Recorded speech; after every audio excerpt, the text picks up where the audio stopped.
देश के कई राज्यों में विधानसभा के लिए उपचुनाव हुए, जहां कई राज्यों में बीजेपी ने शानदार जीत हासिल की है, तो कुछ राज्य ऐसे भी हैं जहां पे बीजेपी को हार का सामना करना पड़ा। और ये हार ऐसी वैसी हार नहीं, बल्कि करारी हार रही। कम से कम 4 ऐसे राज्य हैं जहां बीजेपी का खाता नहीं खुला, बीजेपी का सुपड़ा साफ हो गया। अब कौन से वो राज्य हैं, उसके बारे में विस्तार से चर्चा करेंगे और साथ ही आपको बताएंगे कि आखिर कैसे बीजेपी यहां हारी है। नमस्कार, मैं हूं आपके साथ ईशा निकी और स्वागत है आप सभी का न्यूज नेशन के डिजिटल प्लेटफॉर्म पे। बीजेपी की बात करें तो महाराष्ट्र में बीजेपी ने जीत हासिल की, लेकिन 4 ऐसे कौन से राज्य हैं जहां पर बीजेपी को करारी शिकस्त मिली? केरल, कर्नाटक और उसके अलावा पश्चिम बंगाल, सिक्किम जहां पहले ही नतीजे आ गए थे, वहां चुनाव हो गया था। इसके अलावा कई ऐसे राज्य हैं जहां बीजेपी का खाता तक नहीं खुला। तो चलिए आपको विस्तार से इसके बारे में बताते हैं। आखिर उपचुनाव में बीजेपी को कहां-कहां करारी हार का सामना करना पड़ा और कहां-कहां पर बीजेपी को जीत मिली और कहां कांग्रेस ने बाजी मारी। पश्चिम बंगाल की सबसे पहले बात कर लेते तो पश्चिम बंगाल में ममता बनर्जी ने बीजेपी को क्लीन स्वीप कर दिया है। टीएमसी का दबदबा दिखाई दिया। यहाँ पे टीएमसी का दबदबा साफ तौर पर देखने को मिला, जहां एक तरफा जीत टीएमसी उम्मीदवारों ने की। वहीं पंजाब में 3 सीटों पर आम आदमी पार्टी ने जीत हासिल की और 1 सीट पर कांग्रेस को जीत मिली। कर्नाटक के 3 सीटों पर चुनाव थे, तीनों पर बीजेपी को हार का सामना करना पड़ा और तीनों सीटों पर कांग्रेस ने जीत हासिल की। केरल की अगर बात की जाए तो केरल की 2 सीटों पर बीजेपी को हार का सामना करना पड़ा।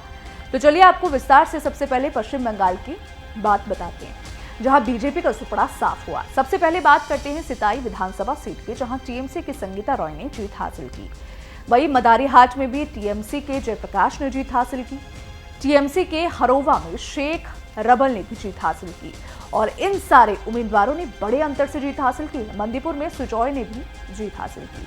टीएमसी के उम्मीदवार थे और मतलब अब अगर बात की जाए अंतर की तो 10, 15 या 20 हजार नहीं, बल्कि 50,000, 60,000 और 1 लाख वोटों के अंतर से बीजेपी के उम्मीदवारों को हार का सामना करना पड़ा।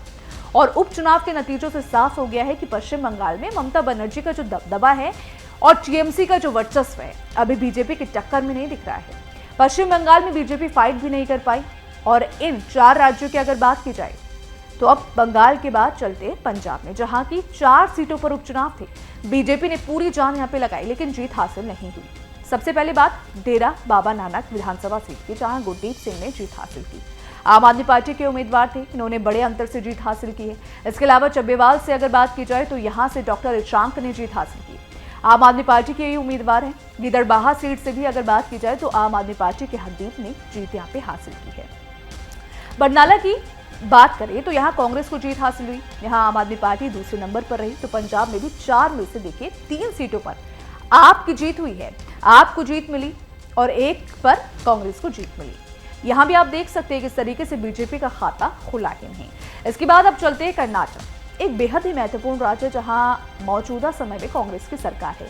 बीजेपी के लिए एक बहुत बड़ा मौका था कि उपचुनाव में थोड़ी ताकत दिखाए, थोड़ा दम दिखाए कि कर्नाटक में बीजेपी अभी आने वाली और आने वाले टाइम में मजबूत होकर दिखेगी। लेकिन देखिए किस तरीके से 3 सीटों पर चुनाव थे।